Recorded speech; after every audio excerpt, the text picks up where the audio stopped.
Hello hi అండి. ఈరోజు నేను కోడిగుడ్డు ములక్కాడ కర్రీ వండుతున్నాను. ఇప్పుడు ప్యాన్ పెట్టి ప్యాన్లో 2 గరిటెలు ఆయిల్ వేసుకుందాం.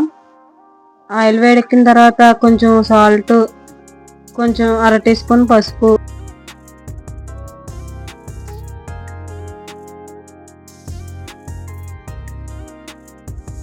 అర టీ స్పూన్ కారం. ముందుగానే ఎందుకు వేసుకుంటున్నానంటే గుడ్లకి బాగా ఉప్పు కారం పడుతుందని.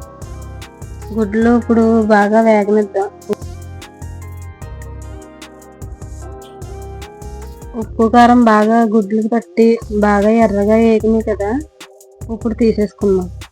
ఈలోపు మా ఛానల్ కొత్తగా చూస్తున్నవారు ప్లీజ్ లైక్ చేసి సబ్స్క్రైబ్ చేసుకోండి ఫ్రెండ్స్.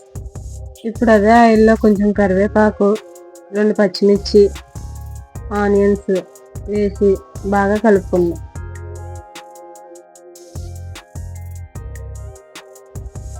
గోల్డెన్ కలర్ వచ్చేదాకా కలుపుకుందాం. గోల్డెన్ కలర్ వచ్చేసినాయి కదా, ఇప్పుడు ములక్కాడలు వేసేసుకుందాం. ములక్కాడలు కూడా బాగా వేసి మగ్గనిద్దాం. బాగా మగ్గితే పచ్చివాసన పోయి బాగుంటాయి. ఇప్పుడు టమాటాలు కూడా వేసేసుకుని ఆ టమాటా కూడా పచ్చివాసన పోయేదాకా బాగా మగ్గు పెడదాం. టమాటాలు ములక్కాడలు బాగా మగ్గినాయి కదా, ఇప్పుడు ఇందులో 1 స్పూను సాల్ట్,